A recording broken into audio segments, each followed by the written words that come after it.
faisant entrer dans la danse un nouveau membre de l'OTAN, vous vous mettez automatiquement dans une situation beaucoup plus défavorable. Alors, j'en reviens à ma question là-dessus, très précisément. Qu'aurait eu l'Ukraine en plus comme soutien ou comme arme, peut-être comme livraison, si elle avait été protégée par l'article 5 de l'OTAN, si elle avait été membre de l'OTAN? Elle n'aurait rien eu de plus.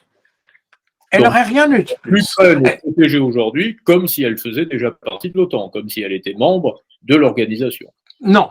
Non, attention. Attendez, il faut d'ailleurs nuancer la question que vous m'avez posée. Oui. En termes d'équipement, elle n'aurait rien reçu de plus, puisque aujourd'hui même, les Occidentaux n'arrivent pas même à répondre aux demandes de l'Ukraine.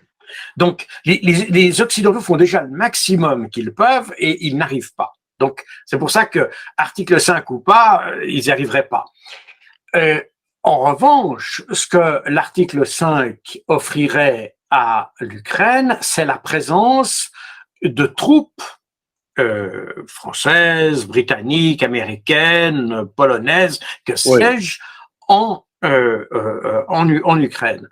Mais avec un bémol quand même, parce que en admettant que l'Ukraine faisant partie de l'OTAN, bénéficie de l'article 5, eh bien, il ne faut pas oublier que les troupes, par exemple les troupes françaises, elles ne seraient pas nécessairement en Ukraine, elles pourraient tout d'un coup en Pologne, parce que ce qui se passe, c'est que tout d'un coup, c'est tout l'OTAN qui se bat contre la Russie. Oui, parce que c'est justement la définition de l'article 5 qui stipule que si un pays membre de l'Alliance est attaqué, ce sont tous les pays qui sont attaqués et tous les pays membres qui doivent soutenir le pays attaqué. Donc, ils peuvent soutenir. Avions également. Est-ce qu'il y aurait eu des livraisons de F-16 si l'Ukraine faisait partie de l'OTAN? Non, je pense pas qu'il y aurait pas eu plus, parce que de nouveau, aujourd'hui, dans la situation où on est, le problème qu'il y a aujourd'hui, c'est pas tellement le fait que les Occidentaux ne veulent pas livrer plus d'armes, c'est qu'ils ne peuvent pas livrer plus d'armes.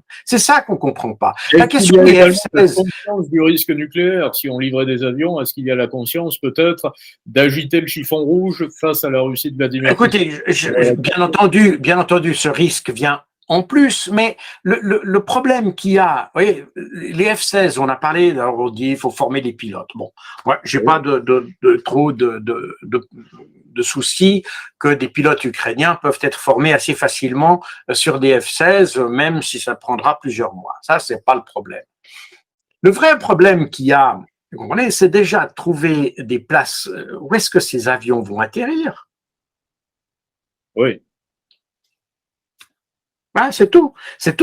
Vous avez des F-16, vous les faites atterrir où? Il n'y a plus d'aviation, il y a plus d'aviation ukrainienne maintenant, pratiquement déjà. Donc c'est une question qui est beaucoup plus technique que politique. Bien entendu. Enfin, elle a un aspect politique aussi.